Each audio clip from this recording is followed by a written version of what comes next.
नमस्कार विद्यार्थी मित्रांनो, मी सोमेश्वर डोंगरे तुमचं नोकरी सोमेश्वर या यूट्यूब चॅनलवर स्वागत करतो। तर मित्रांनो, आताची व्हिडिओमध्ये आपण जर तुम्ही MPSC अंतर्गत तलाठीचा अर्ज भरला असेल किंवा भरायचा असेल तर तुमच्याकडे आनंदाची बातमी या ठिकाणी आलेली आहे। तर ही बातमी काय आहे हे जाणून घेण्यासाठी तुम्ही हा व्हिडिओ शेवटपर्यंत पाहायचा आणि चॅनलवर नवीन असेल चॅनलला सबस्क्राईब करायला विसरू नका। तर MPSC मार्फत गट क या पदांचे 57+ जागा या ठिकाणी निघालेले आहे आणि यामध्ये तलाठीच्या पण 1539 जागा आहे। आता तलाठीच्या जागा या ठिकाणी वाढवून देण्यात आलेल्या आहे। हो मित्रांनो, अगोदर जे 1539 जागा होत्या तर यामध्ये आणखी जागा या ठिकाणी ॲड केलेल्या आहे। तर बघा आता किती जागेची पूर्ण भरती या ठिकाणी होणार आहे।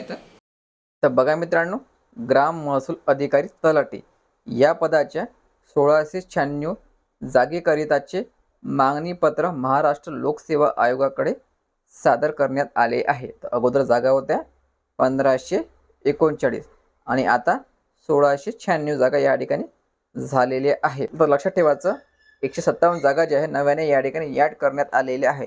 जवळपास 1700 जागेची आता भरती या ठिकाणी तलाठीची होणार आहे। तर मित्रांनो, ही खूप आनंदाची बातमी आहे। जर तुम्ही तलाठीचा अर्ज आतापर्यंत भरला नसेल तर लवकरात लवकर आपला अर्ज या ठिकाणी भरून घ्या।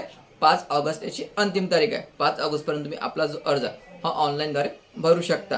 आणि यामध्ये सर्वात महत्त्वाचं, बरेचसे विद्यार्थ्याला प्रश्न पडलेला आहे की जिल्ह्यानुसार जागा किती आहे, कास्टनुसार जागा किती आहे। तर मित्रांनो, ह्या सर्व जागा ज्या आहे पूर्व एक्झामचा निकाल लागण्याच्या अगोदर जाहीर केल्या जाणार आहे। आता या ठिकाणी बघ तुम्हाला अर्जच भरायचा आहे, पण जेव्हा पूर्व एक्झाम द्याल आणि त्याचा निकाल लागेल त्याच्या 8-10 दिवस अगोदरच संपूर्ण जागा या ठिकाणी जाहीर केल्या जाणार आहे। यामध्ये तुमच्या जिल्ह्यानुसार जागा पण राहणार आहे आणि कास्टनुसार जागा पण या ठिकाणी जाहीर केल्या जाणार आहे। ठीक आहे, तर याबाबतची आणखी काही अपडेट आली की त्या व्हिडिओवर मी तुमच्यापर्यंत नक्की पोहोचवेल। त्यासाठी चॅनलला सबस्क्राईब करा। व्हिडिओ खूप महत्त्वाचा आहे, जास्तीत जास्त शेअर करा। धन्यवाद।